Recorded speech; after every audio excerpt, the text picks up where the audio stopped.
દિલ્હીમાં વિસ્ફોટ બાદ દેશભરમાં હાઈ એલર્ટ છે. કેન્દ્રીય ગૃહપ્રધાન અમિત શાહે મહત્વપૂર્ણ બેઠક બોલાવી છે. સુરક્ષા એજન્સીઓના પ્રમુખો સાથે અમિત શાહની બેઠક થઈ રહી છે, જેમાં IB chief, Delhi police commissioner સહિતના અધિકારીઓ ઉપસ્થિત છે. દિલ્હીમાં બ્લાસ્ટ બાદ ગતિવિધિઓ તેજ થઈ છે, જેના ભાગરૂપે કેન્દ્રીય ગૃહપ્રધાને બેઠક બોલાવી છે, જેમાં સુરક્ષા એજન્સીઓના પ્રમુખો ઉપસ્થિત રહેશે. એટલે ન માત્ર દિલ્હી બ્લાસ્ટની તપાસ બાબતે, પરંતુ દેશભરમાં હવે એલર્ટ જે છે ત્યાં ક્યાંય ચૂક ન રહેવી જોઈએ તે વિષય પર પણ ભાર આપવામાં આવશે. કારણ કે ગઈકાલે બનેલી ઘટના એ સુરક્ષા એજન્સીઓને દોડતી કરી દીધી છે, અને કોઈ જગ્યાએ દેશમાં હવે પછી આ પ્રકારે સુરક્ષામાં ચૂક ન રહે તે વિષય પર પણ ચર્ચા કરવામાં આવશે. અને સાથે સાથે દિલ્હી અને ફરીદાબાદનું કોઈ કનેક્શન છે કે નહીં એ પણ મહત્વનો સવાલ છે, કે જેનો જવાબ મેળવવાનો પ્રયત્ન તપાસ એજન્સીઓ અત્યારે કરી રહી છે.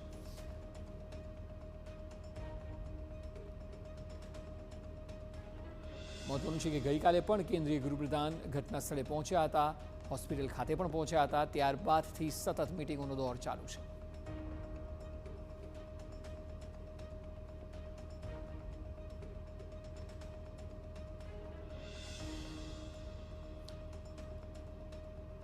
તો આઈબી ચીફ અને દિલ્હી પોલીસ કમિશનર સહિતના અધિકારીઓ બેઠકમાં ઉપસ્થિત રહેશે. રાજધાનીમાં જે પ્રકારે કારમાં બ્લાસ્ટ થયો અને ત્યારબાદની સ્થિતિ સર્જાઈ, તુરંત જ ઘટના સ્થળની મુલાકાત કેન્દ્રીય ગૃહપ્રધાને લીધી હતી અને ત્યારબાદ હોસ્પિટલની પણ મુલાકાત લીધી હતી. હવે સતત સુરક્ષા એજન્સીઓના પ્રમુખો સાથે, વડાઓ સાથે બેઠકોનો દોર પણ ચાલી રહ્યો છે. ત્યારે આઈબી ચીફથી લઈને અલગ અલગ એજન્સીઓના ચીફ ત્યાં ઉપસ્થિત કેન્દ્રીય ગૃહપ્રધાનની બેઠકમાં ઉપસ્થિત રહેશે. દિલ્હી પોલીસ કમિશનર પણ હાજર રહેશે. દિલ્હીમાં બનેલી ઘટના, તેની તપાસ, આ તમામ મુદ્દાઓ પર ચર્ચા થશે. વધુ માહિતી આપી રહ્યા છે પોલિટિકલ એડિટર કિંજલ મિશ્રા.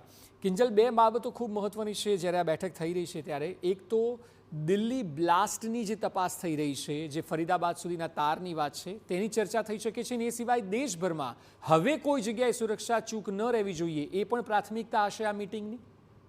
લક્ષ્ય બે પ્રાથમિકતાઓ છે. એક તો પહેલી કે ફરીદાબાદની અંદર જે પ્રકારે સર્ચ ઓપરેશન કરવામાં આવ્યું અને જે ખૂબ મોટી માત્રામાં જે જથ્થો હતો તે બરામદ કરવામાં આવ્યો. જો કે જે રીતનો બ્લાસ્ટ થયો છે ત્યારે દિલ્હી સાથે અને નિશાના ઉપર બીજા પણ કેટલા સેન્ટરો હતા તેની પણ એક આખી જે કહી શકાય કે તપાસ છે તે ચાલી રહી છે. ગઈકાલની વાત કરવામાં આવે તો ખુદ ગૃહમંત્રી અમિત શાહ એ હોસ્પિટલની પણ મુલાકાત લીધી હતી, તેમણે ઘટનાસ્થળની પણ મુલાકાત લીધી હતી. અને આજે મહત્વપૂર્ણ બેઠક છે તે ગૃહ વિભાગને ચાલી રહી છે, કે જેમાં IB chief, Delhi police commissioner સહિતના જે ઉચ્ચ અધિકારીઓ છે તે ઉપસ્થિત છે. દિલ્હીને હાઈ એલર્ટ કરવામાં આવ્યો છે. લાલ કિલ્લાને 13 તારીખ સુધી બંધ કરવામાં આવ્યો છે. લાલ કિલ્લા તરફની જે મેટ્રો છે તેને પણ 2 દિવસ માટે બંધ કરવામાં આવી છે. એટલે અનિચ્છનીય ઘટનાઓ ન બને, પરંતુ આ જે આખી હોનારત થઈ છે તેના તાર ક્યાં સુધી સંડોવાયેલા છે. જે પ્રકારે મુખ્ય આરોપી છે તે પોતે ડોક્ટર પ્રોફેશન છે, તો કહી શકાય કે સ્લીપર સેલ છે તે એક વખત એક્ટિવ થઈ રહ્યું છે. ત્યારે સ્લીપર સેલ એ દેશની અંદર ક્યાં ઓપરેશન પાર પાડવા માટેનો એક આખો જે પરિસ્થિતિ હતી તેનું નિર્માણ કરી રહ્યા હતા. તો આજે તમામ મુદ્દાઓ છે, તમામ મુદ્દાઓ પર પણ આજે બેઠકમાં વિગતવાર છે તે ચર્ચા થશે. જી બિલકુલ કિંજલ, આભાર સમગ્ર માહિતી બદલ.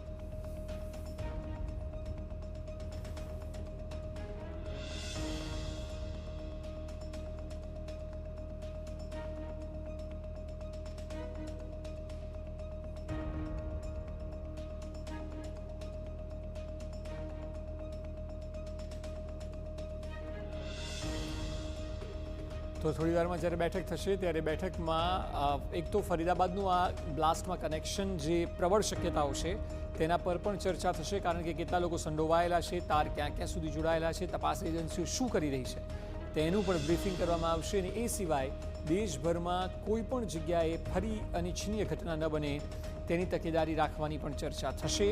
અને એટલે જ સુરક્ષા એજન્સીઓના પ્રમુખો સાથેની કેન્દ્રીય ગૃહપ્રધાનની આ બેઠક ખૂબ જ મહત્વની છે.